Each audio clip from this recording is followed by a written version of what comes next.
चलिए, तो अब हम देखो किस तरीके से करेंगे। आपका सेंटर आता पार्ट 5 में और पार्ट 6 में आता आपका स्ट्रेट। दोनों में कोई डिफरेंस नहीं है, दोनों की दोनों सेम चीजें हैं, कुछ डिफरेंस नहीं है। एक के अगर आप प्रेसिडेंट पढ़ोगे तो दूसरा आपको गवर्नर पढ़ना है। अब दोनों के दोनों सेम बॉडीज है। जल्दी आ जाओ, पहली क्लास लेट होती है, ऊपर से तुम और लेट आते हो। टाइम से छोड़ा करो, क्लास भी तो है। तुम वहां जल्दी चले जाओ। हाँ, तो पार्ट 5 है, पार्ट 6 की मैं बात कर रही हूँ। दोनों में दोनों चीजें सेम ही है। चलिए, अगर मैं बात करूँ पार्ट 5 की, तो पार्ट 5 में आते हैं आपके आर्टिकल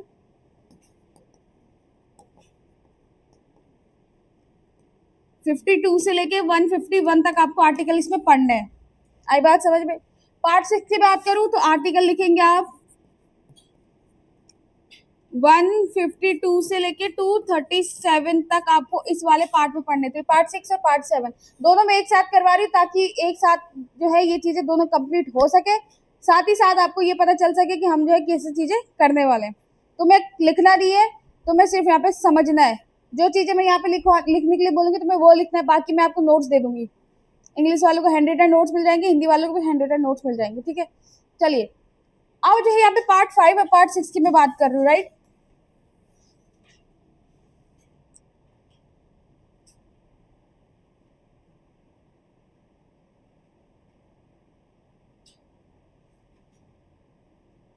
अगर मैं पार्ट 5 की बात करूं तो सबसे पहले देखो, सेंटर में भी आपकी कौन है? गवर्नमेंट। यहां पे भी आपकी कौन है? सरकार। जहां पे कंफ्यूजन होगा वो पूछ लेना। सरकार के 3 अंग होते हैं, विधायिका यानी कि लेजिस्लेचर, कार्यपालिका यानी कि एग्जीक्यूटिव,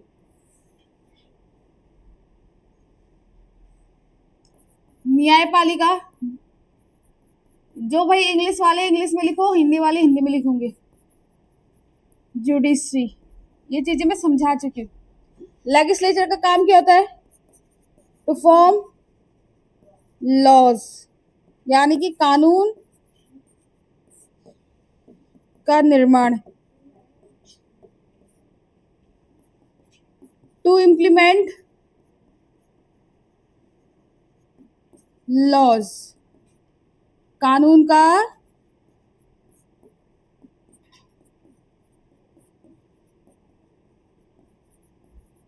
क्रियान्वयन। आई बात समझ में? हिंदी वाले हिंदी में लिखेंगे, इंग्लिश वाले इंग्लिश में लिखेंगे। Judiciary, to check and balance laws. क्या हो जाएगा आपका? कानून की व्याख्या करना।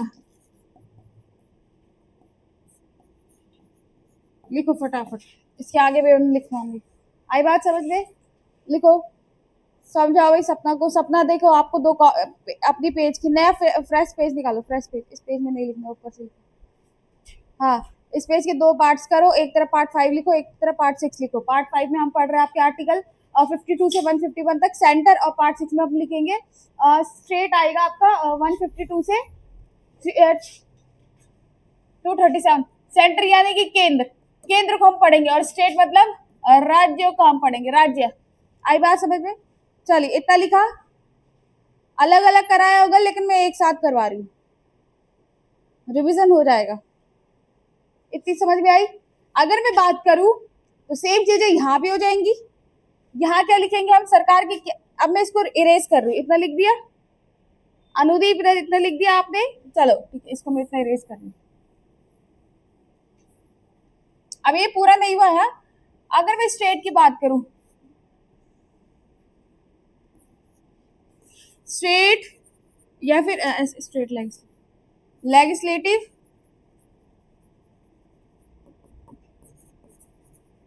असेंबली यानी कि राज्य विधान सभा। आई बात समझ में? विधानसभा। लेजिस्लेटिव काउंसिल, सॉरी नहीं इसमें नहीं है, ये एग्जीक्यूटिव आएगा, एग्जीक्यूटिव यानी कि कार्यपालिका, जुडिशरी,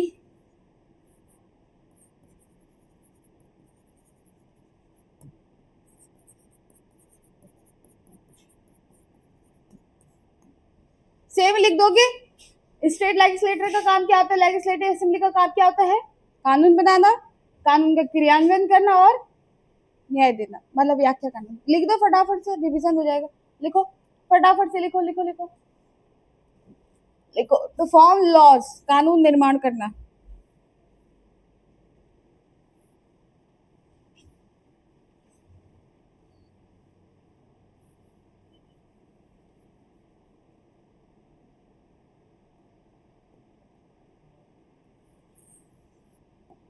लिखा इतना, विधानसभा लिख दी, कार्यपालिका लिख दी, न्यायपालिका लिख दी।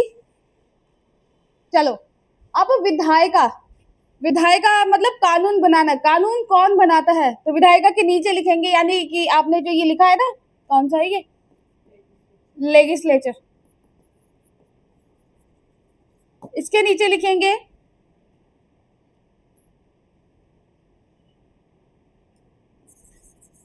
हु फॉर्म, या फिर ऐसे लिखो हु मेक लॉज। अब वो कौन सी बॉडी जो कानून बनाती है, यानी कि कानून कौन बनाता है। हिंदी वाले लिखेंगे कानून कौन बनाता है, इंग्लिश वाले लिखेंगे हु मेक लॉज, कौन बनाता है। इसी के नीचे हाँ छोटा छोटा लिखो, ताकि जो है अब इनको कहते हैं नोट्स, जो तुम बना रहे हो शॉर्ट फॉर्म में जो लिखे जाते हैं। कानून कौन बनाता है?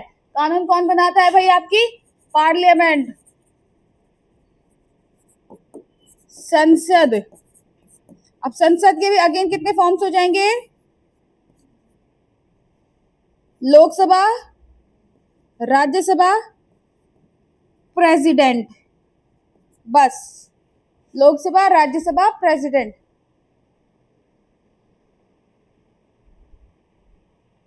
ठीक है, और प्रेसिडेंट तुम भी लिख लेते, रिवीजन हो जाता साथ में, काम हाथ चलते। जब भाई जिसको नोट समझ में ना आया, नंदिनी से और अनुरूप से देख लेना, उनके नोट्स अच्छे बन रहे हैं। चलिए इतनी समझ में आई आपको? पार्लियामेंट यानी कि लोकसभा, राज्यसभा, प्रेसिडेंट। चलो अब जो है आपको कार्यपालिका में क्या पढ़ना है?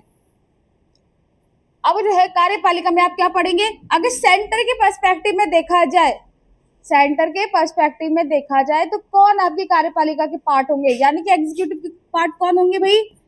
कौन होंगे? प्रेसिडेंट, प्राइम मिनिस्टर,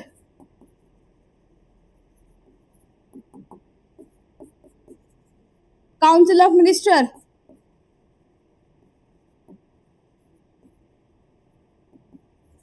है ना आपके 13 सदस्यों की council of minister, cabinet minister बोलते हैं हम जिनको। हाँ तो उनको हम मंत्री के साथ एक मंत्री परिषद होती है ना, उसको हम बोलते हैं काउंसिल ऑफ मिनिस्टर। चलिए और क्या पढ़ेंगे हम इसमें? एक मिनट लिखो, पहले इतना लिखो।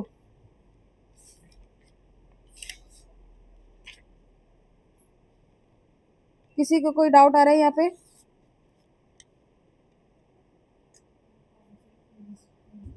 मंत्री परिषद, vice president,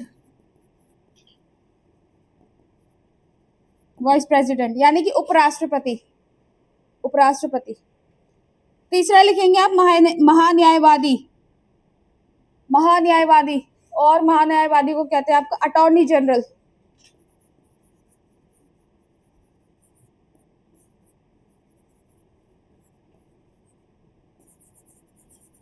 attorney general of India यानी कि भारत का वकील, अटॉर्नी जनरल ऑफ इंडिया यानी भारत का वकील, महान्यायवादी। अटॉर्नी जनरल ऑफ इंडिया को कहते हैं हिंदी में महान्यायवादी। भारत का वकील, अंदर इन ब्रैकेट लिख दो महान्यायवादी।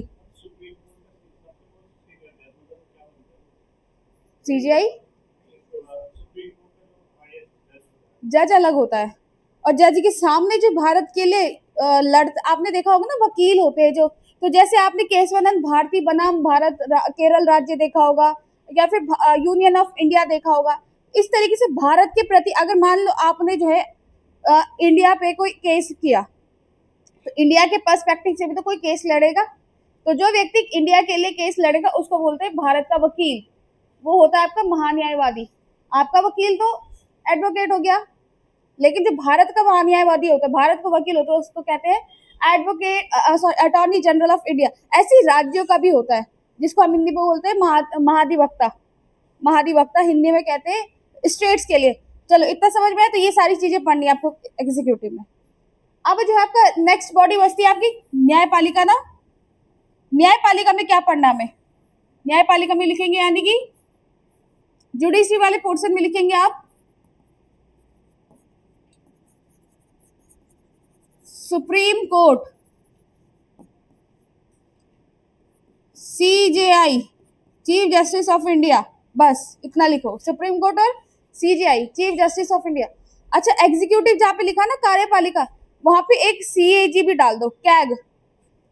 कार्यपालिका में एक और डाल दो, सीएजी लिख दो यहाँ पे, इसके नीचे यहाँ पे लिख दो एक पॉइंट और सीएजी, कैग अलग से एक पॉइंट है, वो सीएजी कैपिटल में डालना था, कैपिटल में सीएजी कार्य, यहाँ पे लिख दो, हाँ कैग लिखा, कैग यहाँ पे, ठीक है।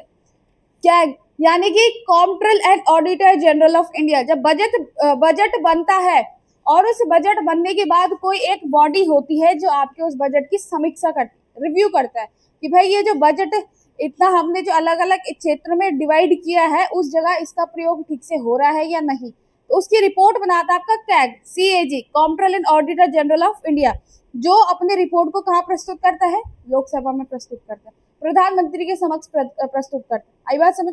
हम डिटेल में 1 बाय 1 करके इन सभी को पढ़ने वाले, तो आई थिंक यहाँ पे केंद्र कंप्लीट हो गया होगा कि केंद्र में हमें क्या क्या पढ़ना है। चलिए स्टेट लेजिस्लेटिव की बात, स्टेट यानी कि लेजिस्लेटिव असेंबली की बात करी जाए तो यहाँ पे क्या हो जाएगा, लेजिस्लेचर,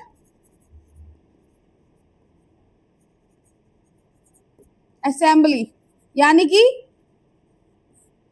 विधानसभा, विधानसभा।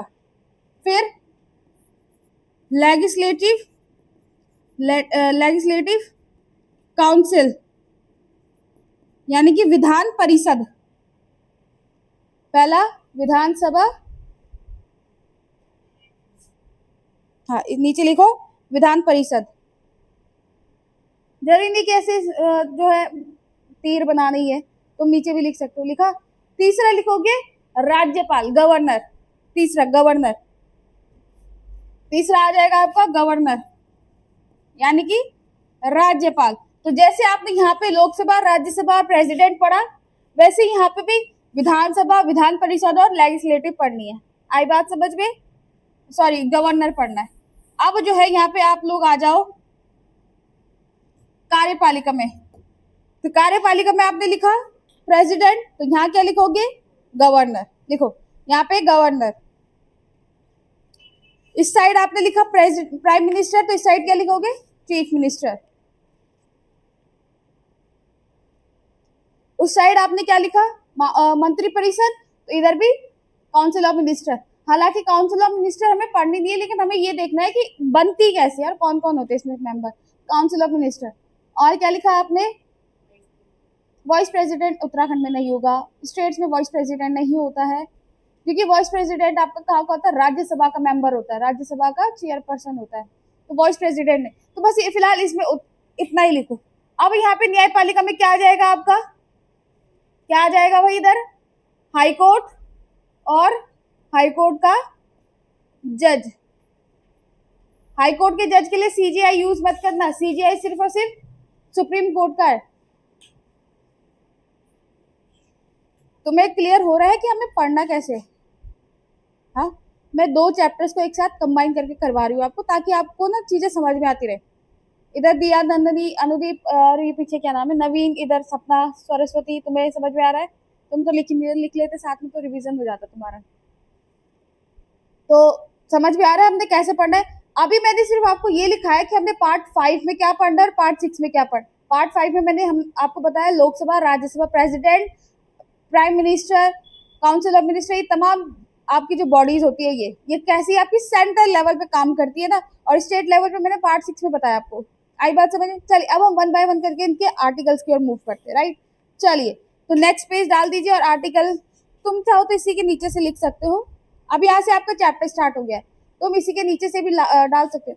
जैसे आपका स्पेस बच रहा है तो आप यहाँ पे आर्टिकल्स के अकॉर्डिंग डाल सकते हो, लेकिन लिखना नहीं है, लिखने के लिए नोट्स में दे दूंगी, तुम्हें सिर्फ समझना है और क्या क्या चीजें चल रही है, और रफ में तुम नोट कर सकते हो अपने एग्जाम्पल के, अपने लिए रफ में नोट कर लो। चलिए रफ में नोट कर लो, और आज हम देखेंगे आपका जो चीजें हैं वो किस तरीके से चल रही है। तुम बस रफ में नोट कर लो अपने लिए, बाकी नोट्स मैं आपको दे दूंगी, किस तरीके से लिखना है सब आपको पता है यहाँ पे।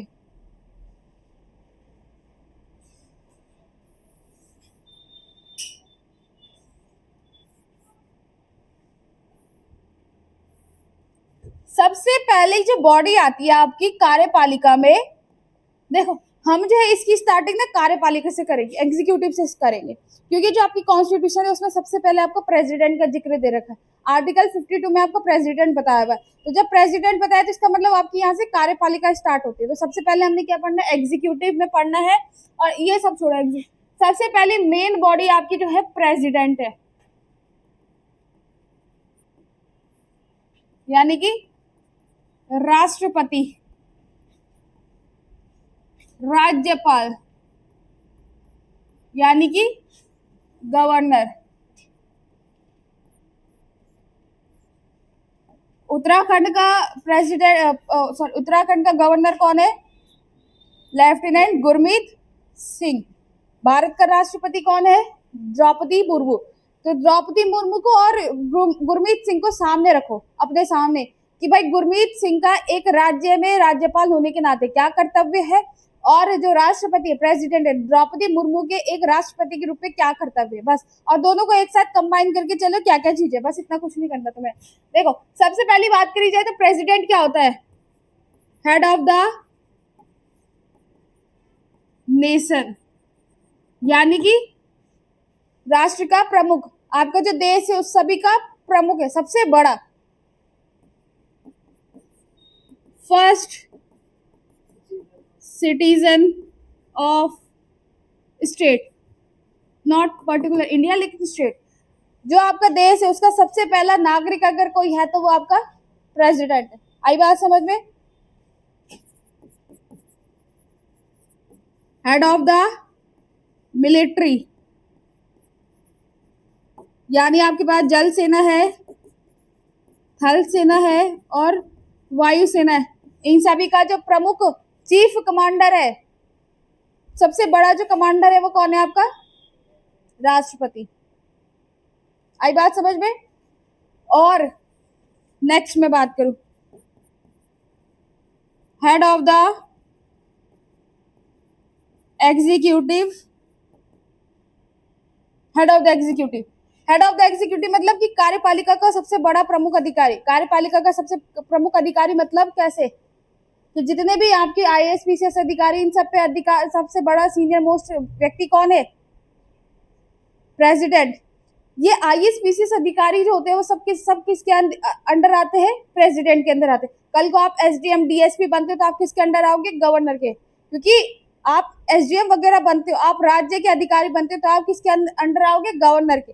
आप IAS PCS ऑफिसर बनते हो, IRS, जो भी आपकी सेंट्रल लेवल पे अधिकारी पोस्ट होती है वो सब किसके अंडर आते हैं? आपके प्रेसिडेंट के। तो याद रखना, प्रेसिडेंट जो है वो आपका राष्ट्र का सबसे प्रमुख होता है, हेड ऑफ द नेशन, राष्ट्र का प्रमुख।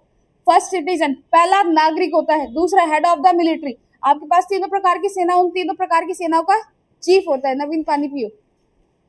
एग्जीक्यूटिव, एग्जीक्यूटिव मतलब मैं फेस से पता चल जाता है, एग्जीक्यूटिव मतलब होता है कि कार्यपालिका का प्रमुख, जितने भी कार्यपालिका के काम होंगे वो सबके सब किसके नाम पे होंगे? राष्ट्रपति के नाम पे।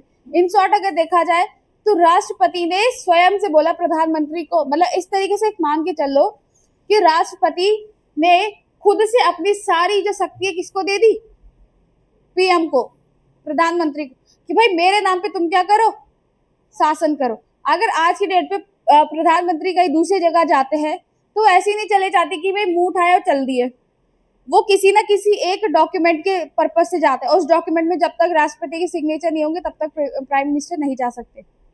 आई बात समझ में? जैसे कोई भी बिल होता है, कोई भी कानून होता है, वो कानून तभी बनता है जब तक उस पर राष्ट्रपति के सिग्नेचर ना हो। जब तक वो राष्ट्रपति के सिग्नेचर ना हो तब तक वो कानून इंप्लीमेंट ग्राउंड लेवल पे नहीं होता है। आई बात समझ में? तो बेसिकली ध्यान रखो कि एग्जीक्यूटिव का हेड होता है। आई बात समझ में? कार्यपालिका का प्रमुख कौन होता है आपका? राष्ट्रपति। सेम उसी प्रकार से हेड ऑफ द स्टेट यानी कि राज्य का प्रमुख, राज्य का पहला सिटीजन, यानी कि मैं यहाँ पे पर्टिकुलर स्टेट की बात कर रही हूँ, इंडिविजुअल स्टेट्स की बात कर रही हूँ। यहाँ पे पूरे देश की बात हो रही है। यहाँ पे ऐसे मत बोलना कि भाई राज्य स्टेट लिखा है तो भाई ये कैसे स्टेट लिखा है। यहाँ पे इंडिविजुअल स्टेट यानी कि जैसे गुरमीत सिंह है, उत्तराखंड का पहला नागरिक है और गुरमीत सिंह ही उत्तराखंड का प्रमुख भी है। और बात करी जाए तो ये जो पावर है वो उसके पास नहीं होती है, स्टेट के पास नहीं होती है, क्योंकि डिफेंस जो आपकी किसका पार्ट है, केंद्र सूची का हिस्सा है ना, सेंट्रल लिस्ट का हिस्सा है। तो जब अगर सेंट्रल लिस्ट का हिस्सा है तो जल थल वायु जितनी भी प्रकार की सेना है, सेना का प्रमुख कौन नहीं हो सकता, गवर्नर नहीं हो सकता। और यहाँ पे भी बात करी जाए तो हेड ऑफ द एग्जीक्यूटिव, राज्य की जो कार्यपालिका उसका प्रमुख होता है। आई बात समझ में? नवीन, दोनों चैप्टर्स मतलब दोनों को रिजैम्पल करके करवा रही हूँ, दिक्कत तो नहीं हो रही है? सही है। चलो ये तो हमने देखा। अब आर्टिकल्स की ओर मूव करते हैं। अब आर्टिकल्स को देखते हैं। ये मैंने तुम्हें पहले इंट्रोडक्शन दे दिया कि भाई राष्ट्रपति और राज्यपाल क्या क्या होते हैं। तुम एक काम करना, नंबर मैंने तुम्हें दे दिया है, तुम में से कोई भी एक बच्चा जो है ग्रुप बना देना और मुझे एडमिन कर देना। मैं तुम लोगों को ग्रुप में क्या करती रहूंगी, कंटेंट भेजती रहूंगी। फिर मुझे वहां भेजना पड़ता है, वहां से सर भेजते। तो जो बच्चे हैं, हाँ तो मैं तुमको भेज दूंगी, ठीक है। बाकी बता देना जिन बच्चों को और ऐड होना है तो वो आप ऐड करते रहना, ठीक है। जिन बच्चों को जो मतलब आज क्लास में अवेलेबल नहीं है और अटेंडेंस नहीं हो रही थी। चल आर्टिकल 52 की बात करते हैं। मैं तुम्हें डायरेक्ट नोट्स ना फिर यही भेजती रहूंगी।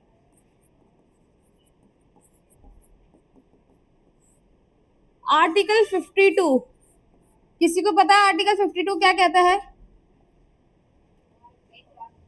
हाँ, भारत का एक राष्ट्रपति होगा, यानी कि there shall be a president of India, यानी कि ये बताता है कि प्रेसिडेंट ऑफ इंडिया।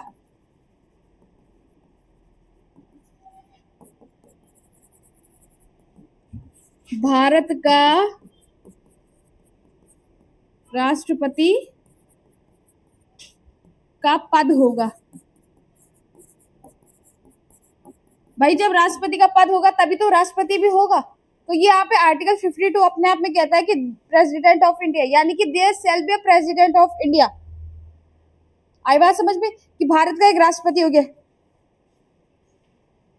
पद होगा, यानी कि भारत का जो राष्ट्रपति है उसका पद कभी खाली नहीं हो सकता।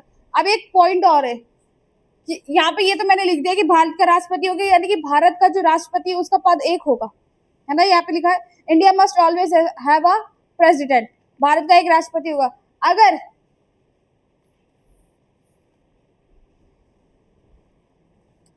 पहला पॉइंट तो ये है कि जो भारत का राष्ट्रपति का पद है, पद जो है कभी खाली यानी कि कभी जो है वैकेंट नहीं होना चाहिए। जो पोस्ट है आपकी कभी वैकेंट नहीं होनी चाहिए।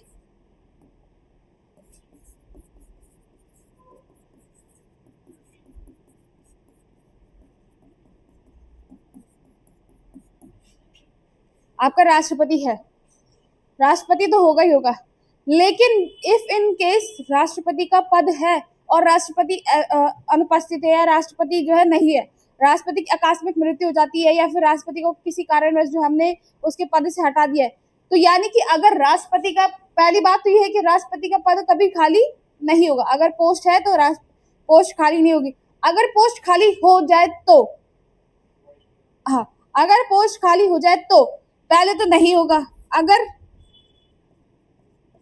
हो गई खाली, तो तब वॉइस प्रेसिडेंट जो है प्रेसिडेंट की तरह एक्ट करेगा। आ रही बात समझ में? पहली बात तो ये है कि वॉइस प्रेसिडेंट का सॉरी जो राष्ट्रपति है वो उसका पद खाली नहीं होगा। अगर खाली हो गया तो वॉइस प्रेसिडेंट जो है राष्ट्रपति के रूप में काम करेगा, राष्ट्रपति का कार्यभार संभालेगा। और अगर वॉइस प्रेसिडेंट भी नहीं है तो अगर वॉइस प्रेसिडेंट भी अवेलेबल नहीं है तो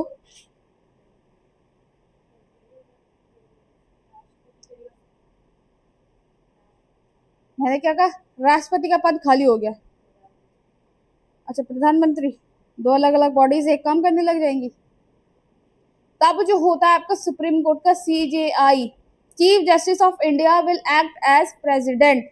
आई बात समझ में कि चीफ जस्टिस ऑफ इंडिया अगर वाइस प्रेसिडेंट भी नहीं है तो तब CJI जो चीफ जस्टिस ऑफ इंडिया है, सुप्रीम कोर्ट का जो सुप्रीम जज है, वो करेगा आपके किसका एक्ट, जो आपका प्रेसिडेंट का पदभार संभालेगा। और अगर ये भी नहीं है अवेलेबल तो और डीप चले गए, अगर ये भी अवेलेबल नहीं है तो तब कौन करेगा? मान लो CJI ने बोला कि भाई मैं कर ही नहीं रहा, तब कौन करेगा? या CJI भी अवेलेबल नहीं है? हाँ, सुप्रीम कोर्ट का सीनियर मोस्ट जज अगर प्रेसिडेंट नहीं है अपने पोस्ट पर तो वॉइस प्रेसिडेंट उसका कार्यभार संभालेगा। अगर वॉइस प्रेसिडेंट भी नहीं है तो CJI संभालेगा, CJI भी नहीं है तो सीनियर मोस्ट जज, और अगर सीनियर मोस्ट जज भी नहीं है तो कौन संभालेगा? तब तुम संभालोगे। और नहीं, अटॉर्नी जनरल, वकील कैसे कर सकता है ये? तब हमें जो है 6 महीने के अंदर अंदर इलेक्शन करवाने होते हैं। हाँ, तब राष्ट्रपति के हमें इलेक्शन करवाने होते हैं। तो वैसे आज तक तब तक तो कोई मतलब खाली तो रहेगा लेकिन कोई ना कोई काम करेगा, लेकिन नहीं। हाँ, तो ऐसे ही तो होता है। जैसे अभी देखो, अभी कहाँ चला था ये? हाँ, बंगाल में कौन थी वहां की वो?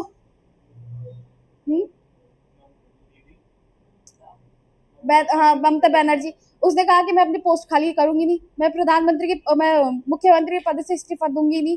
तो ऐसा होता है कि जैसे 5 साल का टेन्योर कंप्लीट होता है, 5 साल के टेन्योर कंप्लीट होने से पहले पहले इलेक्शन हो जाते हैं, फिर जैसे इलेक्शन होते हैं उसके बाद जो है पुराना वाला पद खाली कर देता है। ऐसा होता है, ऐसे ही होता है। तो यहाँ पे मैंने बताया कि पहला तो आर्टिकल 52 कहता है कि राष्ट्रपति का एक पद होगा और किसी भी कंडीशन में राष्ट्रपति का पद खाली नहीं होगा, और अगर राष्ट्रपति का पद खाली है तो उसकी जगह कौन काम करेगा? वॉइस प्रेसिडेंट नहीं है तो CJI नहीं है तो हेड ऑफ द, मतलब जो सुप्रीम कोर्ट का सीनियर मोस्ट जज है वो काम करता है। और अगर वो भी नहीं है तब हमें जो है यहाँ पे इलेक्शन करवाने होते हैं। ये कंडीशन बनती है। तो क्वेश्चन पूछा जा सकता है, सबसे पहले हायरार्की में प्रेसिडेंट रखो, उसके बाद वॉइस प्रेसिडेंट रखो, उसके बाद CJI रखो, CJI के बाद आपका हेड ऑफ द यानी कि सीनियर मोस्ट जज हो जाएगा, उसके बाद तो फिर ऑप्शन ही नहीं है ना। आई बात समझ में? आर्टिकल 52 क्या कहता है? चलिए इधर की मैं बात करूं तो article 152,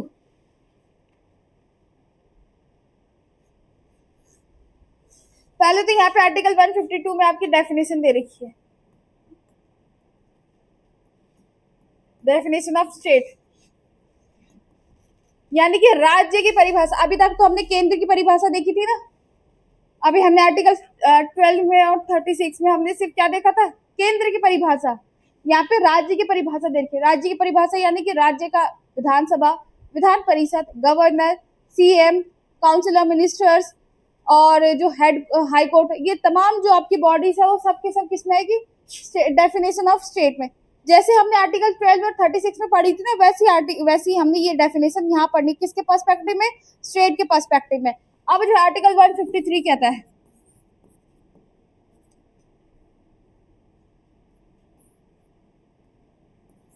article 153, governor will appointed by the president of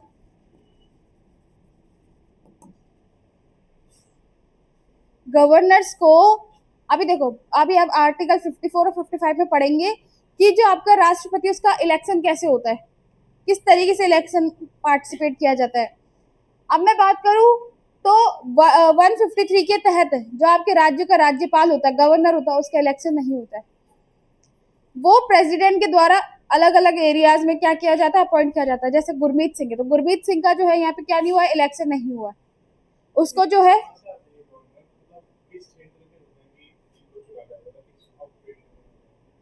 जैसे गुरमीत सिंह किस चीज से, मिलिट्री से, तो कोई ना कोई ऐसे एरिया होता है जिसके तहत जो है, एक तो या तो ये होता है कि जो गवर्नर होते हैं, गवर्नर्स को जो है प्रेसिडेंट की नजरों में एक तो अच्छा होना चाहिए, है ना। दूसरा कि इन्होंने जो है कई बड़े काम कर दिए, तो उस वे में भी जो है इनको कार्यभार दिया जाता है। जैसे अभी आप देखेंगे तो वैसे तो इन जनरल देखा जाए तो 60 साल तक जो है आपका रिटायरमेंट एज होता है ना, तो 60 साल के बाद जो है ये गवर्नर बन सकते हैं या नहीं। मतलब कि देखा जाए तो गवर्नर बनने के लिए तुम्हें एक तो राष्ट्रपति की नजरों में अच्छा होना चाहिए, दूसरा कि कोई पर्टिकुलर एरिया में आपको जो है अच्छा काम करना चाहिए। जैसे ये मिलिट्री वाले, तो मिलिट्री में इन्होंने काफी अच्छे काम किए, जैसे समाज सेवा होगी तो समाज सेवा में कोई अच्छा काम कर दिया। इस तरीके से अलग अलग एरियाज में, अलग अलग क्षेत्रों में अगर तुमने कोई अच्छा काम किया, विशेष काम किया, तो उस वजह से भी तुम्हें जो है यहाँ पे ये पद मिल सकता है। आ रहा समझ में। तो गवर्नर को जो है राष्ट्रपति के द्वारा नियुक्त किया जाता है अलग अलग एरियाज में, मतलब बस, क्योंकि अब देखो ना, राष्ट्रपति से ठीक एक लेवल जो है नीचे गवर्नर की पोस्ट है, तो राष्ट्रपति ही जो है अलग अलग स्टेट्स में जो है गवर्नर को अपॉइंट करेगी। जैसे गुरमीत सिंह है, तो गुरमीत सिंह अपने आप से नहीं आए हैं कि भाई मुझे गवर्नर बना दो, है ना, या फिर मुझे जो है क्या कर दो, ये पोस्ट दे दो। उन वो जो है प्रेसिडेंट के द्वारा नियुक्त किए गए हैं। अगर देखा जाए तो गुरमीत सिंह कौन है, पंजाबी है, गुरमीत सिंह पंजाबी है, पंजाबी होने के नाते वो कहाँ के गवर्नर है, उत्तराखंड के गवर्नर। तो उत्तराखंड मतलब अलग से देखा जाए तो प्रेसिडेंट जो है इनको अपॉइंट करती है। कोई डाउट, आप पूछ रहे थे कुछ।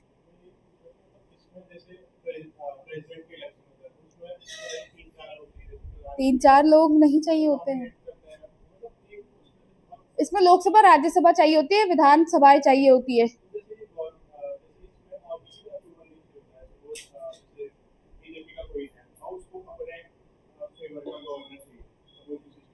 हम्म,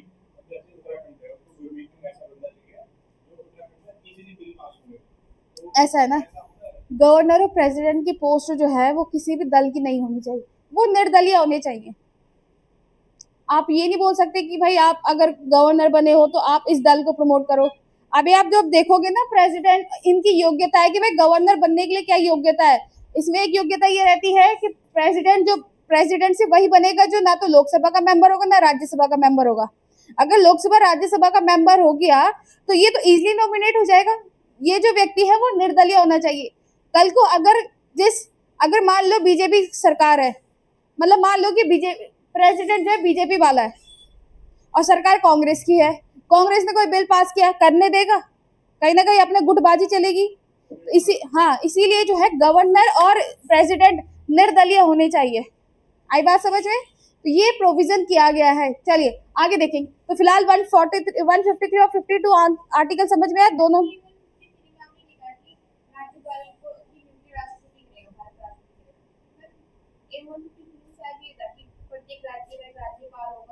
हाँ तो वही है ना, यहाँ पे मैंने तो शॉर्ट फॉर्म में लिखा है, डिटेल में तो कॉपी में है।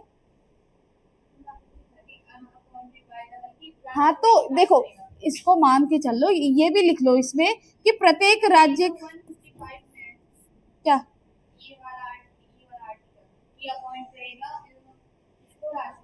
हाँ वो 155 में भी, पर मैंने यहाँ पे तुम्हें समझाने के लिए लिख दिया है।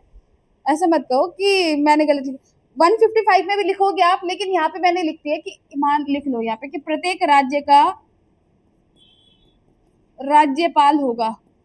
अब राज्यपाल होगा, लेकिन तुम्हें ये भी तो समझाना है कि राज्यपाल कैसे होगा, क्या वो इलेक्टेड होगा, क्या वो नॉमिनेटेड होगा, या निर्वाचित होगा, या फिर वो और दूसरा अप्रत्यक्ष निर्वाचन होता है। इलेक्टेड को तो हम बोलते हैं निर्वाचित, नॉमिनेटेड को हिंदी में क्या बोलेंगे, नामांकित। हाँ, तो ये भी तो देखना है कि जो गवर्नर है वो अपॉइंटेड होगा या इलेक्टेड होगा, यानी निर्वाचित होगा या नामांकित होगा। तो यहाँ पे प्रेसिडेंट जो है इसको प्रेसिडेंट करता है। तो ये है कि प्रत्येक राज्य का राज्यपाल होगा और जो है यहाँ पे प्रेसिडेंट इसकी नियुक्ति करता है। अब यहाँ पे आपको 7वां संविधान संशोधन पढ़ना है 1956 का।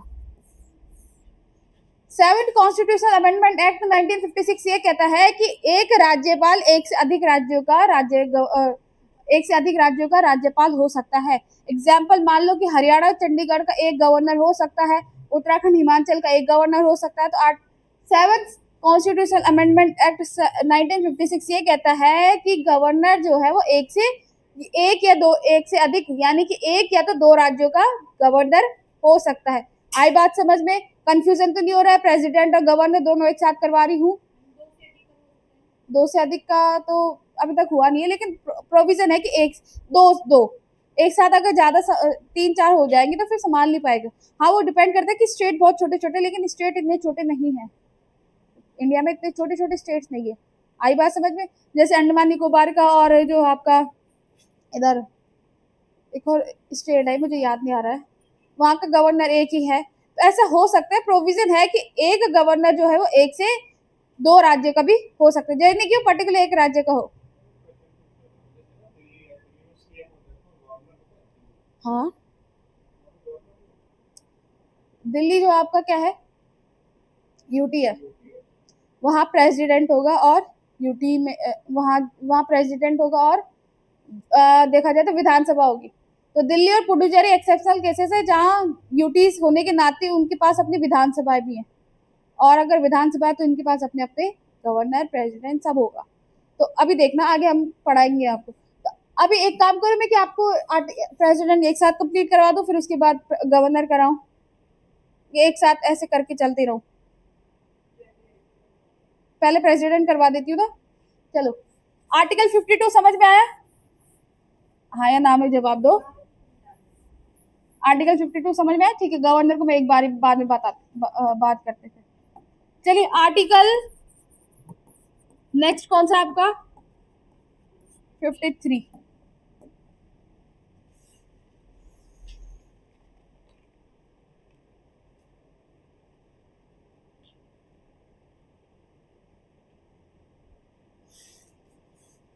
फिफ्टी थ्री कहता है कि राष्ट्रपति की कार्यपालिका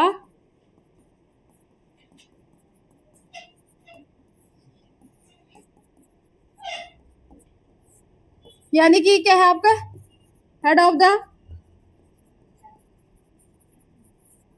द एग्जीक्यूटिव है। तो जब अगर हेड ऑफ द एग्जीक्यूटिव है तो इसका मतलब कि इसके नाम पे सारे के सारे कार्य किए जाएंगे। हेड ऑफ द एग्जीक्यूटिव, कोई बिल पास हो रहा है तो बिना इसके सिग्नेचर के बिल पास नहीं हो पाएगा।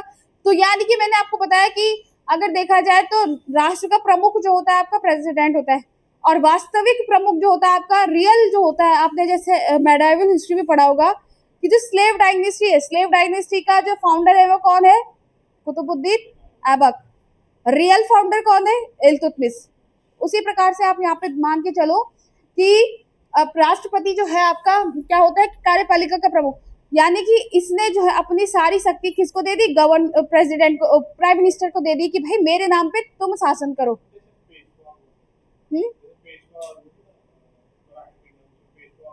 हाँ हाँ, ऐसी मान लो कि दोनों एक दूसरे से अलग है, दोनों एक दूसरे के बिना भी, मतलब ना तो प्रेसिडेंट अकेला कुछ कर सकता है, ना प्राइम मिनिस्टर अकेला कुछ कर सकता है। दोनों के दोनों जब मिलते हैं तभी जो है आगे चीजें चलती। आई बात समझ में?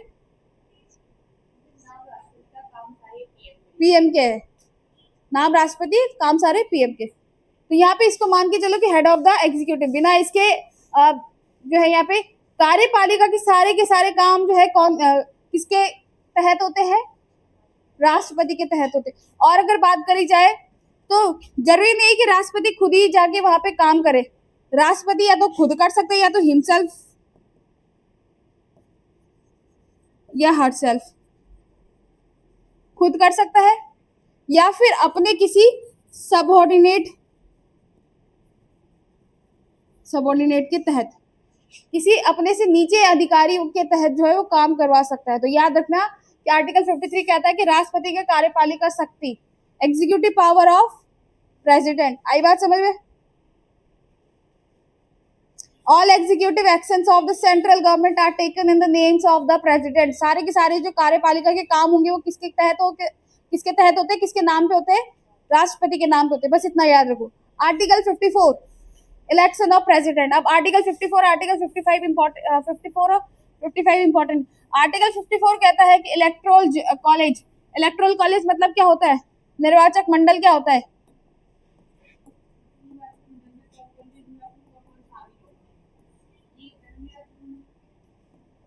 किसी को और कोई बताना चाहेगा article 54?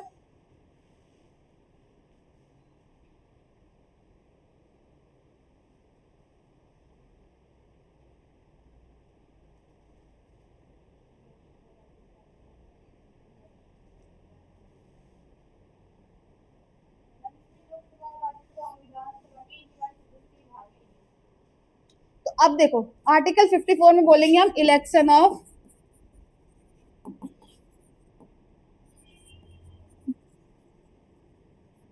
President. Election of president का मतलब है कि राष्ट्रपति का वो जो इलेक्शन है किस तरीके से, चुनाव किस तरीके से होता है। अगर मैं लोकसभा की बात करूं, विधानसभा की बात करूं, तो वो तो आसानी से आप बता सकते हो कि हम वोट देते हैं तो प्रधानमंत्री और मुख्यमंत्री बनता है ना। लेकिन प्रेसिडेंट की मैं बात करूं तो राष्ट्रपति किस तरीके से बनता है, तो इसके लिए एक बॉडी होती है और वो होती है आपकी electoral college. A group of members who participated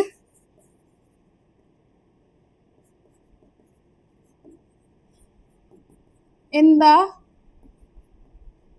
election of president। पहले तो इलेक्टोरल कॉलेज क्या होता है? इलेक्टोरल कॉलेज एक ऐसा समूह है, एक ऐसा ग्रुप है जो मेंबर्स राष्ट्रपति के निर्वाचन में भाग लेते हैं।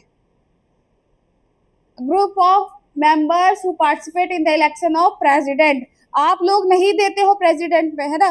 वो व्यक्ति जिनको आपने सांसद बनाया है, वो व्यक्ति जिनको आपने विधायक बनाया है, वो व्यक्ति जो है आपके प्रेसिडेंट के इलेक्शन में भाग लेते हैं। आई बात समझ में? अब वो भाग कौन कौन लेते हैं? तो elected member of Lok Sabha and Rajya Sabha, elected member of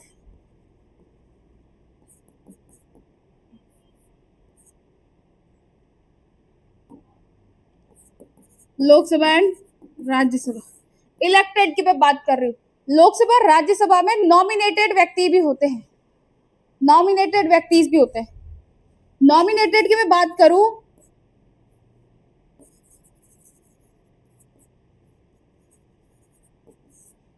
तो लोकसभा में 2 एंग्लो इंडियंस, लेकिन अब जो है ये प्रोविजन खत्म हो गया है ना।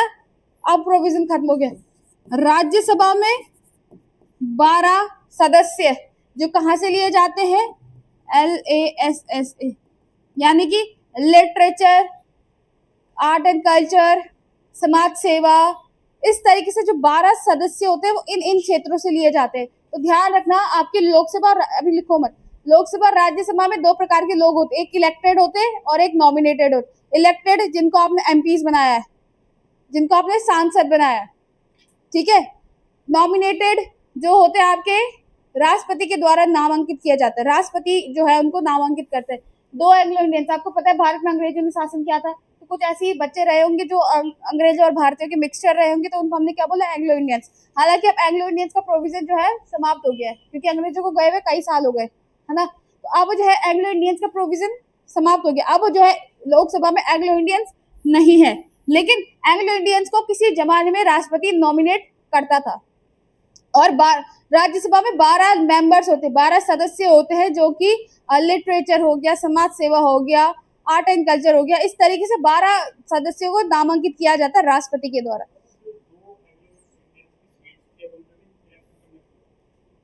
अब वो हटा दिए ना।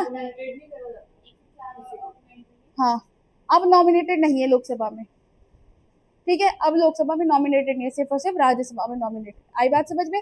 चलिए, तो ये अब नॉमिनेटेड सदस्य जो है आपके प्रेसिडेंट के इलेक्शन में भाग नहीं लेते। क्यों नहीं लेते? क्योंकि जिन व्यक्तियों को राष्ट्रपति ने चुन के लोकसभा राज्यसभा में बैठाया, जाहिर सी बात है कि वो राष्ट्रपति को ही वोट करेंगे, जिसको उसने बनाया है वही वोट करेंगे। क्योंकि प्रेसिडेंट का इलेक्शन ऐसा है कि ऐसे नहीं है कि जो राष्ट्रपति एक बार बन गया वो एक बार ही बनेगा, ऐसा नहीं है। राष्ट्रपति के इलेक्शन में मल्टीपल टाइम आप जो है यहाँ पे उठ सकते हो। अगर आपकी एलिजिबिलिटी है तो आप मल्टीपल टाइम्स उठ सकते हो। अब मान लो कि द्रौपदी मुर्मू ने इन 12 सदस्यों को जो है क्या कर दिया है, लोकसभा राज्यसभा में बैठा दिया है, नॉमिनेट किया है। अब जाहिर सी बात है कि जब दोबारा से इलेक्शन होगा तो द्रौपदी मुर्मू भी बैठेगी इलेक्शन में, तो ये 12 के 12 सदस्य जो है इनडायरेक्ट वे में द्रौपदी मुर्मू को ही जाएंगे। इससे क्या होगा, वोट सिस्टम में गड़बड़ी होगी। आई बात समझ में? जाहिर सी बात है, जो अगर तुम्हारे परोपकार के काम करता है तुम उसी के प्रति जो है अपना पॉजिटिव नैरेटिव सेट करते हो, है ना। तो उसी तरीके से तो नॉमिनेटेड लोग नहीं जाते। एक तो elected members of Lok Sabha Rajya Sabha, elected members of Lok Sabha Rajya Sabha he participate करते हैं। दूसरा, elected members of legislative assembly, हाँ असेंबली लिखना बस।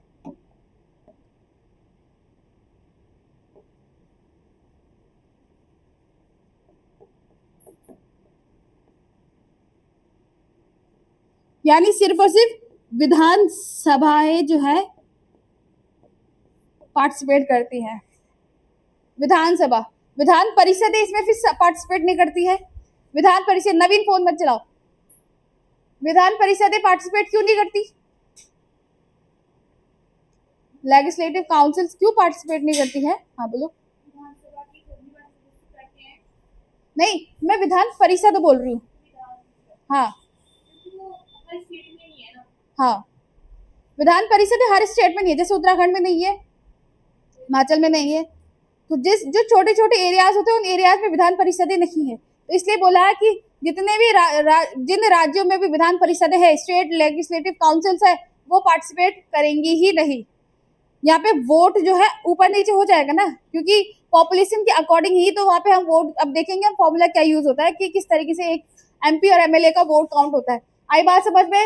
इलेक्टेड मेंबर्स और लोकसभा राज्यसभा यानी कि एमपी जो आपके पार्टिसिपेट कर रहे हैं। मेंबर ऑफ पार्लियामेंट को क्या बोलते हैं? हम सांसद कहते हैं, है ना। Elected members of state legislative assembly यानी एमएलए। तो यानी कि बात करी जाए तो केवल और केवल एमपी और एमएलए ही आपके जो है पार्टिसिपेट करते हैं किसमें? प्रेसिडेंट के इलेक्शन में। आई बात समझ में? चलिए, इतना क्लियर हुआ? हाँ या ना? अगर कल को क्वेश्चन पूछा जाए नॉमिनेटेड पीपल जो है पार्टिसिपेट करेंगे, नॉमिनेटेड व्यक्ति, तो नॉमिनेटेड व्यक्ति जो है पार्टिसिपेट नहीं करते प्रेसिडेंट पे। मैंने बताया जैसे लोकसभा में तो खैर अब नहीं है, लेकिन राज्यसभा में 12 सदस्यों को जो है नॉमिनेट किया जाता है प्रेसिडेंट के थ्रू, तो वो पार्टिसिपेट नहीं करेंगे। और विधान परिषदें भी पार्टिसिपेट नहीं करेंगी, यानी कि लेजिस्लेटिव काउंसिल भी पार्टिसिपेट नहीं करेगी। आई बात समझ में? केवल और केवल elected members of Lok Sabha Rajya Sabha, elected members of legislative assembly. आई बात समझ में? चलिए, इतना क्लियर हुआ। और इलेक्शन ऑफ प्रेसिडेंट कौन कंडक्ट करवाता है? अब देखो, प्रेसिडेंट का इलेक्शन हो रहा है तो कोई ना कोई ऐसी बॉडी होगी ना जो राष्ट्रपति के चुनाव को कंडक्ट करवाती होगी।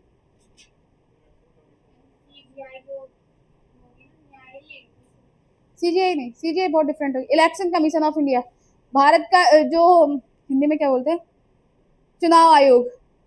चुनाव आयोग जो है आपका क्या कराएगा? इलेक्शन कमीशन ऑफ इंडिया जो है कंडक्ट करवाता है इलेक्शन ऑफ प्रेसिडेंट।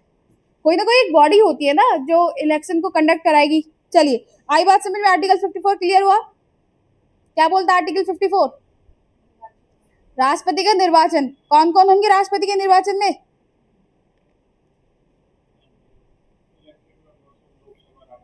चलिए, अब एक एक्सेप्शनल केसेस है कि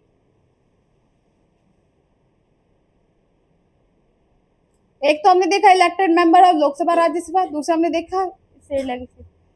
एक और देखेंगे आप लोग इसमें यूटीज में, दिल्ली और पुडुचेरी, दो ऐसे यूटीज है जिनकी क्या है, विधानसभा भी है, विधानसभा यानी कि लेजिस्लेटिव असेंबली भी है। तो सिर्फ दिल्ली और पुडुचेरी ऐसे एक्सेप्शनल केसेस है कि वो पार्टिसिपेट करते हैं। तो याद रखना, प्रेसिडेंट के इलेक्शन में कौन पार्टिसिपेट करता है, एमपी एमएलए और दिल्ली पुडुचेरी की लेजिस्लेटिव असेंबली, दिल्ली पुडुचेरी की विधानसभा जो है इलेक्शन में भाग लेती है। आई बात समझ में? आर्टिकल 54 ये कहता है। अब आर्टिकल 55 क्या कहता है? अब आर्टिकल 55 कहता है मैनर ऑफ, हाँ, निर्वाचन प्रक्रिया।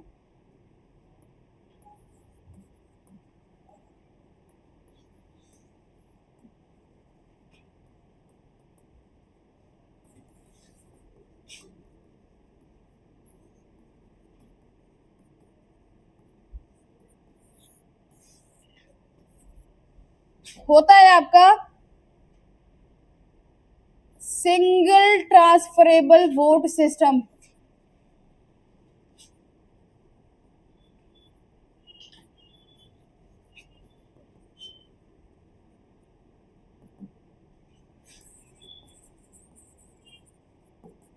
सीक्रेट बैलेट, और होता है आपका प्रोपोर्शनल रिप्रेजेंटेशन सिस्टम।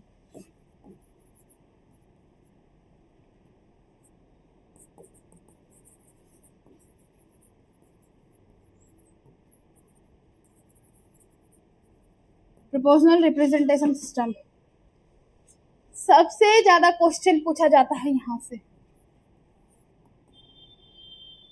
कि भाई राष्ट्रपति का चुनाव जो होता है वो किस प्रक्रिया के आधार पर होता है। तो आनुपातिक मत प्रणाली, क्या बोलते हैं इसे हिंदी में,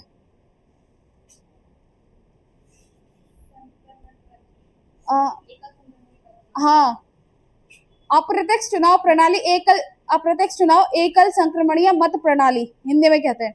सिंगल ट्रांसफरेबल वोट सिस्टम, अगर कल को क्वेश्चन पूछा जाए कि आपका जो है प्रेसिडेंट का इलेक्शन कैसे होता है, तो सिंगल ट्रांसफरेबल वोट सिस्टम के तहत। अब जो इलेक्शन कैसे होता है, अब ये समझाते हैं, प्रक्रिया समझाते हैं ना। ये तो बोला है कि भाई राष्ट्रपति का चुनाव किस तरीके से होता है। अब देखो, मान लो ए बी सी डी, ये 4 व्यक्ति है, कहते हैं कि भाई हमें राष्ट्रपति के पद के लिए इलेक्ट करो। ये 4 व्यक्ति है, कहते हैं कि हमें राष्ट्रपति का पद, हम राष्ट्रपति के चुनाव में भाग लेते हैं। आई बात समझ? ये 4 व्यक्ति राष्ट्रपति के पद पे चुनाव लेना, मतलब चुनाव कर। अब मान लो सबसे पहला व्यक्ति है एमपी है, मान लो नवीन, एमपी है नवीन, और दूसरा एमपी हमने मान लिया, एग्जाम्पल में ले लो, दूसरा एमपी हमने नंदनी को ले लिया। मान लो एमएलए है, एमएलए हमने क्या नाम है दिया, या रिया, रिया को ले लिया। फिर अगेन दूसरा एमएलए हमने सपना को ले लिया, और इधर एक और एमपी एमएलए ले लेते हैं, सबके नाम आने चाहिए ना, कोई नाराज नहीं होना चाहिए। अनुदीप, इधर कौन है, परिधि। भाई यहाँ पे ये मैं कोई डिस्क्रिमिनेशन नहीं कर रही हूँ कि मैं एमपी बना दिया, एमपी एमएलए क्यों बनाया। और कौन बच गया, सरस्वती। और कोई बचा है? हाँ, सब तो हो गए, छूटा है तो बता दो भाई। अब मान लो ये ए बी सी डी है, कोई भी है, मान लो नाम मान के चलो, ये ए बी सी डी। अब तुम मान के चलो ये सब एक लोकसभा, राज्यसभा, विधानसभा के सब मेंबर्स तुम लोग बैठे हुए है ना। अब मान लो भाई नवीन को बोला कि नवीन तुम जो है इलेक्शन करो। नवीन ने बोला कि मैं फर्स्ट प्रेफरेंस जो है सी को देना चाहता हूँ, कि मैं पहले नंबर पे चाहता हूँ कि राष्ट्रपति कौन बने, सी नंबर का बने। दूसरे नंबर पे ए को चाहता हूँ, तीसरे नंबर पे मैं बी को चाहता हूँ, और चौथे नंबर पे मैं डी को चाहता हूँ। ये आपने प्रेफरेंस दी। फिर उठाया नंदनी को, नंदनी ने कहा कि मैं पहले नंबर पे ए को चाहती हूँ, दूसरे नंबर पे बी को चाहती हूँ, तीसरे नंबर पे इसको चाहती हूँ, चौथे नंबर पे इसको चाहती हूँ। आई बात समझ में? प्रेफरेंस के अकॉर्डिंग देखो, हाँ, कि प्रेफरेंस की मैंने पहले प्रेफरेंस किसको डाली। रिया से पूछा कि रिया किसको वोट देना चाहती है पहले नंबर पे, बताओ भाई। 1। पहले नंबर पे रिया ने इसको दे दिया वोट, दूसरे नंबर पे ये तीसरा इसको मान के चलो और तीसरा इसको मान के चलो। फिर बोला भाई सपना को, तो सपना को बोला कि भाई सपना चाहती है कि मैं पहले नंबर पर बी को बनाना चाहती हूँ, दूसरे नंबर पे इसको बनाना चाहती हूँ, चौथे नंबर पे इसको बनाना चाहती हूँ, तीसरे नंबर पे इसको बनाना चाहती हूँ। ये प्रेफरेंस के अकॉर्डिंग देखो, ठीक है। अब भाई बात आती अगेन अनुदीप से पूछा जाएगा कि मैं यहाँ पे घुसा रही हूँ इनको।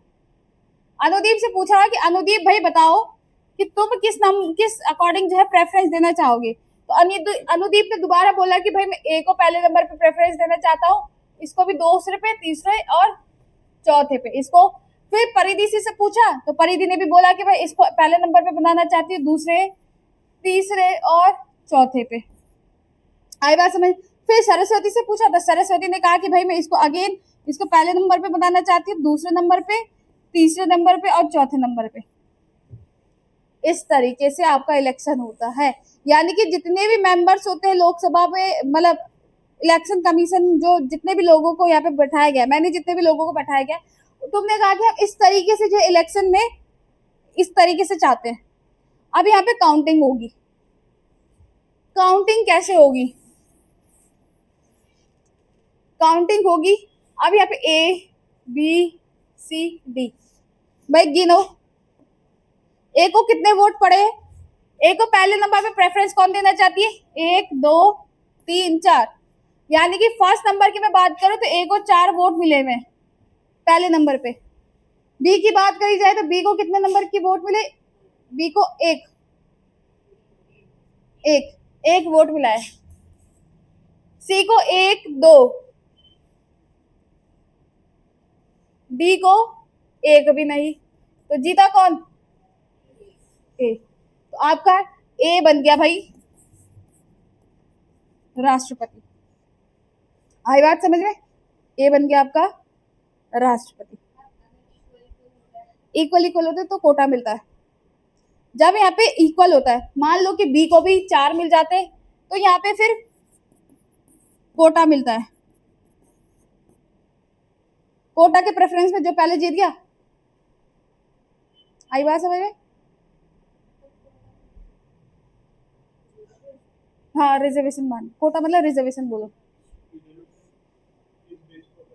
समझाऊंगी आगे पहले इतना समझो, रिजर्वेशन किस बेस में मिलता है ये मैं समझाऊंगी। तो आई बात समझ में? प्रेसिडेंट कौन बन गया भाई? सिस्टम समझ में आया कि प्रेसिडेंट के चुनाव किस तरीके से होता है। तुम लोग जो है, तुमने आज प्रेसिडेंट के चुनाव भी करवा लिया, आज तुम बैठ भी गए। अभी तक तुमने सिर्फ मुख्यमंत्री और प्रधानमंत्री बनाया, तुमने राष्ट्रपति को भी बना दिया। आई बात समझ में कि राष्ट्रपति का चुनाव कैसे होता है? अब देखो यहाँ पे मैंने समझा दिया आपको। Single transferable vote system, secret ballot, page में लिखा है प्रेफरेंस के अकॉर्डिंग, प्रोपोर्शनल रिप्रेजेंटेशन यानी कि रिप्रेजेंटेशन के हिसाब से जो है यहाँ पे मिल रहा है। अब एमपी और एमएलए के वोट काउंट होते हैं, किस तरीके से काउंट होते हैं वो हम देखेंगे। आ रही बात समझ में? चलिए लिखे। तो अगर मैं बात करूं तो एक MP member of parliament, sorry पहले एमएलए को देखो, एमएलए के वोट की वैल्यू,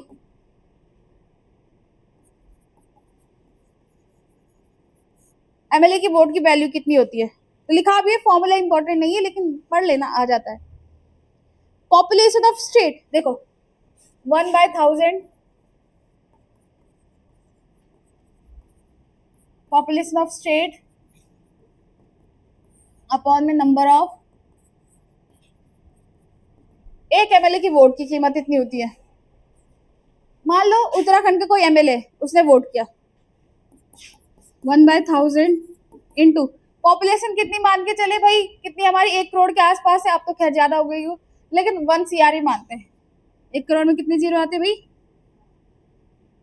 2 3 4, 1 2 3 4 5 6 7, कितने हैं भाई यहाँ? 70। काट दो भाई सॉल्व। 1 2 3 4, 1 2 3 4। एक एमएलए की वोट की कीमत कितनी है? 1000 के आसपास। आई बात समझ में? एक एमएलए की वोट की कीमत कितनी हो गई? 1000। अब यहाँ से 70 लोगों ने पार्टिसिपेट किया भाई, क्योंकि 70 एमएलए हैं, तो 70 लोगों की कीमत कितनी हो जाएगी, 70 के 70,000 के आसपास। इस तरीके से वोट की कैपेबिलिटी होती है, वोट का काउंट होता है। लेकिन मैंने तुम्हें एक सिंपल वे में बताया कि तुम प्रेफरेंस के आधार पर किस तरीके से जा रहे हो, है ना। अब अलग अलग होती है, तो यही तो है कि फेयर मैनर नहीं है। अब ये है ना कि एमपी की, देखो तुम फॉर्मूला जो एमपी का देखोगे ना, तुम्हें समझ में आ जाएगा कि क्या है। एमएलए तो ज्यादा है।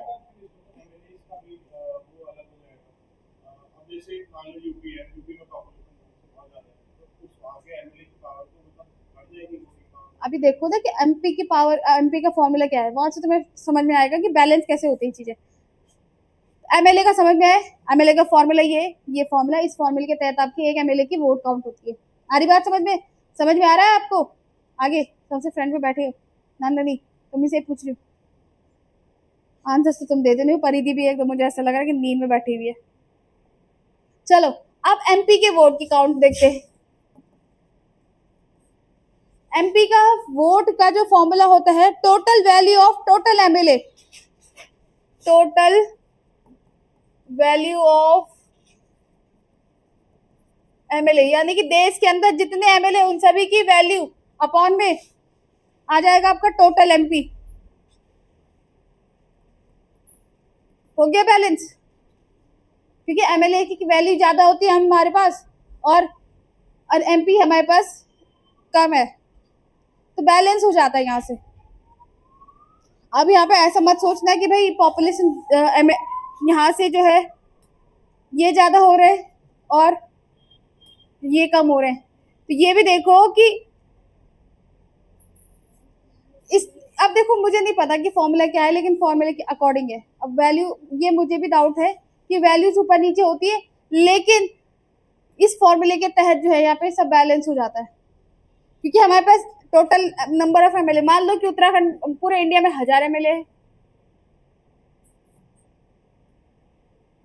1000 ही होंगे एमएलए टोटल पूरे इंडिया में, अप्रोक्स मान के चलो 1000 के आसपास होंगे, जब 70 यहाँ के, 400 के आसपास जो है आपके कहाँ के, यूपी के है, तो ऐसे ही आपके 400 के, हाँ मतलब काफी। और टोटल एमपी मान लो 500, 500 मान के चलो, 500 ही होंगे। एक एमपी की वोट की कीमत 200। अब देखो यहाँ पे ये नहीं है कि वोट अगर 70,000 है तो 70,000 ज्यादा मिल, यहाँ पे जो है प्रेफरेंस के आधार पर देखा जाता है। प्रेफरेंस, प्रेफरेंस मैंने आपको बताया इस आधार पे कि पहले दूसरे नंबर पे हम किसको बना रहे हैं। मेन बात ये है, फॉर्मूले को दूर रखो, तुम फॉर्मूला पता नहीं क्या काम करता है, लेकिन हकीकत में कहानी ये चल रही है। तुम्हें समझ में आया कि प्रेसिडेंट का इलेक्शन कैसे होता है, ये मैंने तुम्हें बहुत बेसिक वे में समझाया, आई बात समझ में। और फिर यहाँ पे एक कोटा भी होता है, तो कोटा जो है आपके टोटल, कोटा कैसे मिलता है,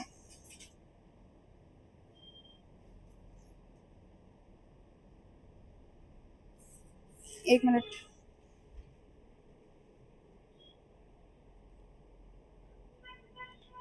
वैसे कोटा का प्रोविजन भी है, लेकिन अगर तुम कोटा नहीं भी देखोगे ना तो चल जाएगा, लेकिन मैं एक बार ही देखती हूँ।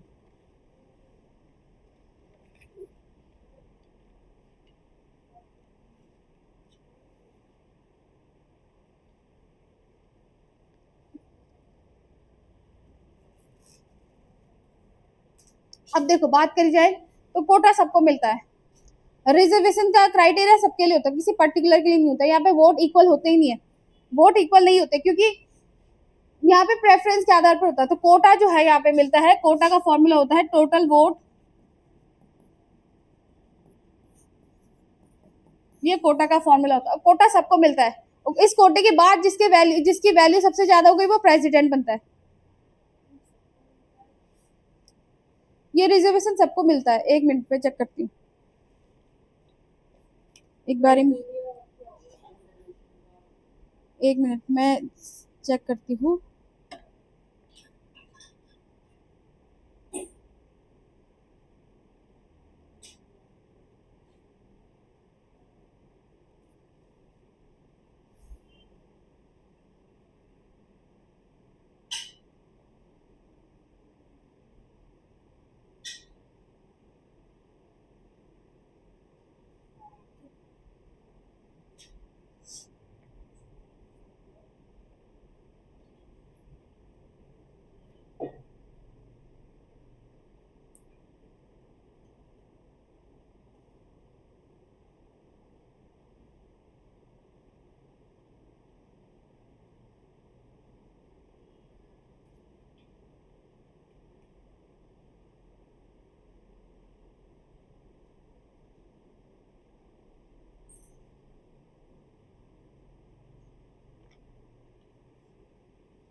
चलो, कोटा उस व्यक्ति को मिलता है जिस व्यक्ति के पास मिनिमम नंबर ऑफ इलेक्शन, मतलब जिसके पास सबसे कम वोट आते हैं, सबसे कम वोट। मान लो कि इसके पास कोई वोट इसके पास कोई वोट आया ही नहीं है ना, या फिर इसके पास कोई एक नंबर का वोट आया है, तो जिस व्यक्ति के पास सबसे लीस्ट नंबर ऑफ वोट्स होते हैं उसको कोटा मिलता है।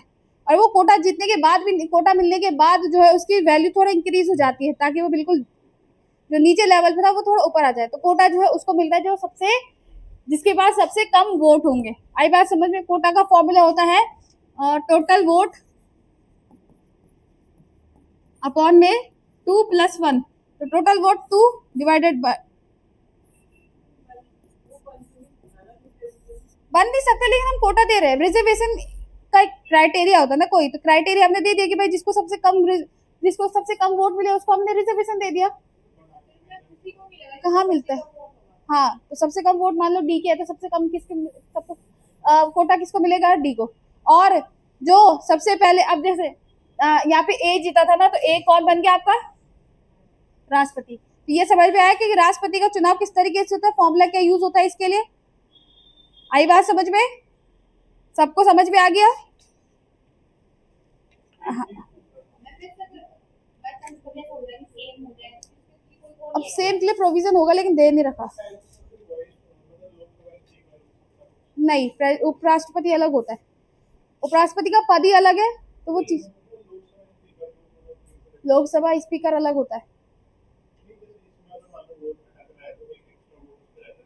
स्पीकर कुछ नहीं करता, स्पीकर सिर्फ और सिर्फ तब काम करता है जब कोई बिल पास होता है, लोकसभा में आया, तब उसकी कोई भूमिका आती है, वरना अगर इलेक्शन हो रहा है तो उसकी कोई भूमिका नहीं है। तो वो एक पर्टिकुलर मेंबर की तरह ही है, एज जो लोकसभा के नॉर्मल मेंबर्स होते हैं उसी की तरह उस चेयरपर्सन। टाई सिचुएशन में देख के आऊंगे आप लोगों के लिए।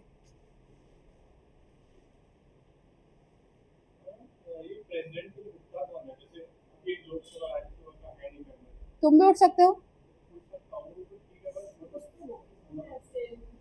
एलिजिबिलिटी ये होती है कि एक तो 35+, 35+।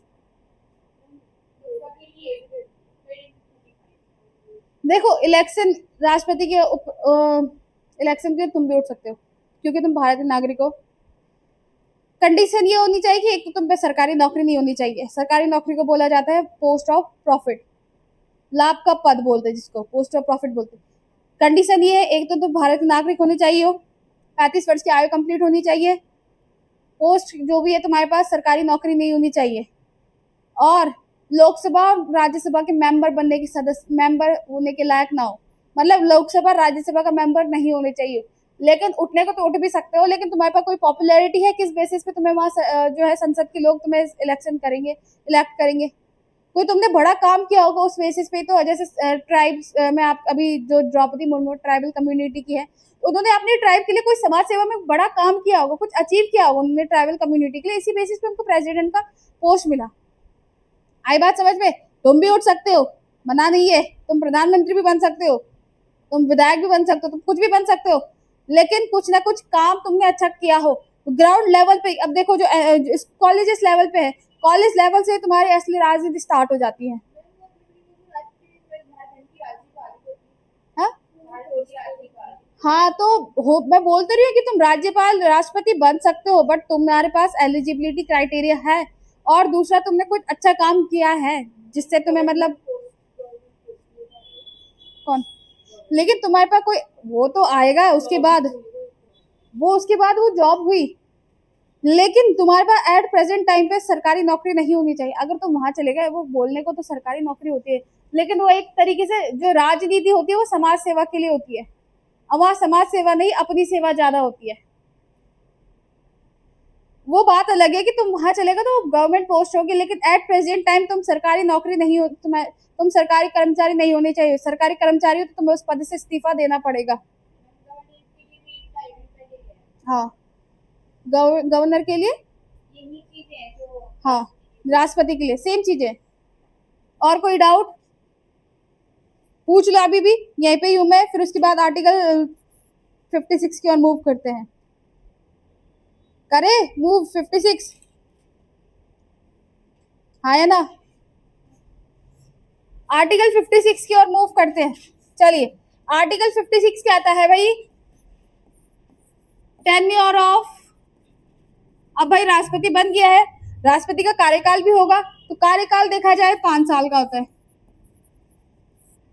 राष्ट्रपति का कार्यकाल की बात करूं मैं, राष्ट्रपति का कार्यकाल 5 साल का होता है। अब यहाँ पे कंडीशन है, अगर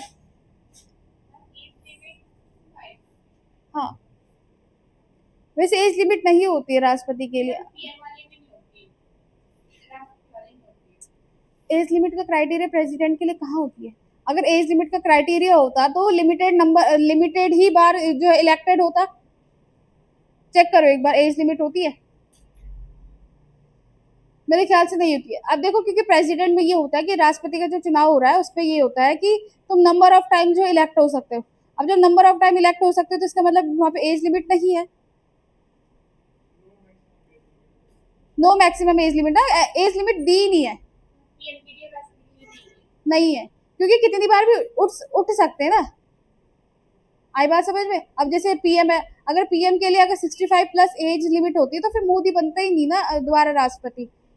हाँ अब अगर मैं बात करूँ तो द्रौपदी मुर्मू हो सकता है 65 प्लस हो सकता है ना, लेकिन एज लिमिट सेट नहीं होती है। अगर एज लिमिट सेट होती तो वो नंबर ऑफ टाइम्स नहीं बन सकते थे, वो फिर लिमिटेड टाइम्स ही इलेक्ट होते। अब देखो 5 साल का कार्यकाल तो होता है राष्ट्रपति का। अब यहाँ पे 2 कंडीशन है, अगर राष्ट्रपति खुद से रिजाइन दे दे, राष्ट्रपति अगर खुद से क्या हुआ 5 लाख रुपए पर मंथ और गवर्नर को 3.5 लाख रुपए per month with other facilities. हाँ सब उड़ गए, हाँ चलो मान लो उड़ गए।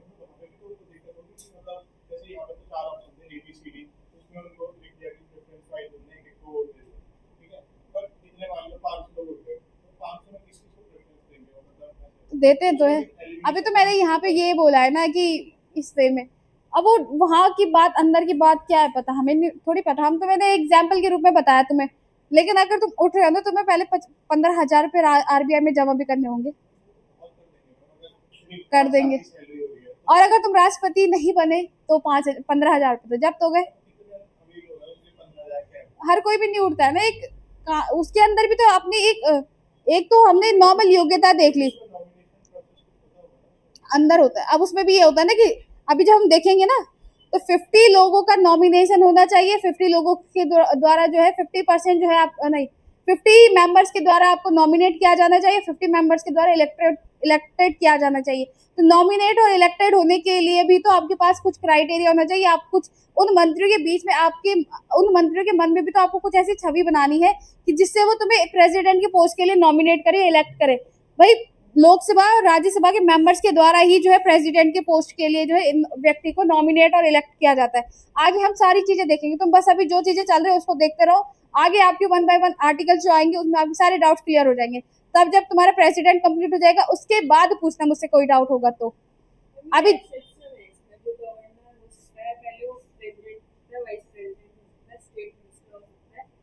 और कोई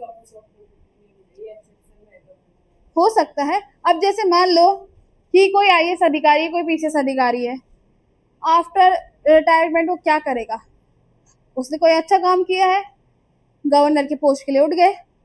अब लेफ्टिनेंट गुरमीत सिंह है, उन्होंने मिलिट्री है तो मिलिट्री पर्सन ना, उन्होंने अपनी जॉब कंप्लीट करी उसके बाद वो राष्ट्रपति गवर्नर बने। तो कोई एक ऑफिसर भी जो है बाद में बन सकता है, तुम भी बन सकते हो, लेकिन तुम्हें इतने पड़ाव पार करने पड़ेंगे कि तुम खुद ही बोलोगे हट हमें नहीं करना, छोड़ो रहने दो, जो बनेगा बनेगा, क्योंकि तुम अभी एक छोटी ग्रोइंग एज में हो।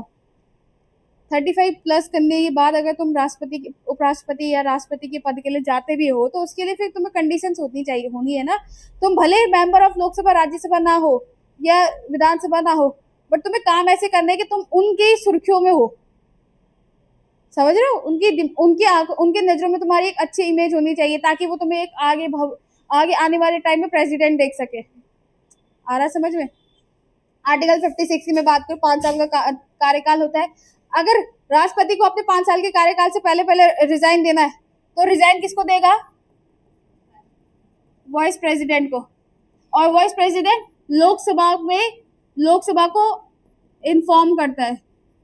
आई बात समझ में? अगर मंत्रिपरिषद हटाना चाहती है तो इम्पीचमेंट की प्रोसेस होती है ना। राष्ट्रपति का अगर पद से हटा रहा है तो दो कंडीशन, एक तो राष्ट्रपति खुद जो है रिजाइन दे दे, और उसका महाभियोग, आर्टिकल 61 महाभियोग की प्रक्रिया, इम्पीचमेंट कि मंत्रिपरिषद चाहती है कि हम क्या करें, राष्ट्रपति को हटाए। किस कंडीशन में? संविधान के उल्लंघन होने पे। अब संविधान का उल्लंघन क्या है, किस तरीके से, वो खुद संविधान ने नहीं स्पेसिफाई किया है। संविधान में खुद वर्णित नहीं है कि जो संविधान का उल्लंघन है वो क्या है।